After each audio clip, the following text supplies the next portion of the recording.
لیکن آپ کو رب نے اگر ایسے تقویم پہ بنایا ہے، اشرف المخلوقات بنایا ہے، آپ ہی نہ خود کو پہچانے، اگلا تو بادشاہ بنا پہ زمین پہ کہہ رہا ہے کہ زمین اور آسمان کو میں نے مسخر کر دیا تمہارے لیے. گورے کو یہ بات سمجھ آ گئی. پچھلے 400-500 سالوں میں مائکروسکوپ سے لے کے میکروسکوپ اور ٹیلیسکوپ تک، اور چھوٹے جہاز سے لے کے خلائی جہاز، پتہ نہیں کیڑے کیڑے کیمرے، گورے دی ذمہ داری ہے. ٹھیک ہے، خلاؤں میں پھر رہے ہیں اگلے. ہمیں کس نے منع کیا؟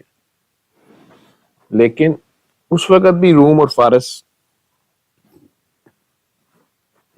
ٹیکنیک میں، اسباب میں، ٹیکنالوجی میں، افرادی قوت میں بہت آگے تھے. لیکن ایک طاقت تھی جو ان سب طاقتوں پہ حاوی تھی، وہ اللہ. اس اللہ سے صرف جوڑا ہے سرکار نے. ان پروانوں کو یہ بھی عاشق تھے سرکار بنفس نفیس ساتھ ہوں، لیکن پریکٹیکل میں اس وقت بھی ایسے لوگ ہیں کہ کوئی آ ہی نہیں رہا، کئی گھروں میں سوئے تھے، کئی پیچھے سے نکل گئے، لیکن جو ڈٹنے والے تھے وہ ڈٹے، ساتھ بھی چلے.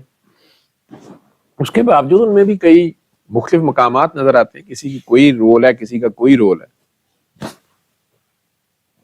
مولا علی کا جو رول ہے اور ہے، ہجرت کے وقت سیدنا ابوبکر صدیق کا جو رول ہے وہ اور ہے، سیدنا عبد الرحمن بن عوف کا کوئی اور ہے.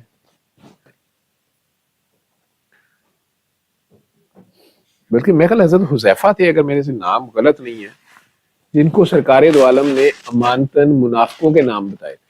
یعنی حضرت عمر پوچھتے رہتے تھے مجھے بتاؤ، مجھے بتا دو کہ مجھے امانتاً میرے پاس امانت. اب وہ سرکار دو عالم نے کسی اور کو نہیں بتایا. ٹھیک ہے، ہو سکتا ہے اس کے ساتھ انسٹرکشنز بھی ہوں کہ اگر یہ ایسے کریں تو پھر یہ ایسے کر لینا. اور سرکار کو پتہ ہی ہوگا کہ حضرت حذیفہ نے کتنی دیر رہنا ہے، ایک ہی بندے کو بتایا. اگر کہیں وہی شہید پہلے ہو جاتے یا سرکار کے جانے کے بعد کر دیے جاتے جلدی. اتنی باخبر ہستی ہے وہ، بتا نہیں رہے، دکھا نہیں رہے. اس طاقت کے پاس ہوتے ہوئے اس کے باوجود ایک عام آدمی کی طرح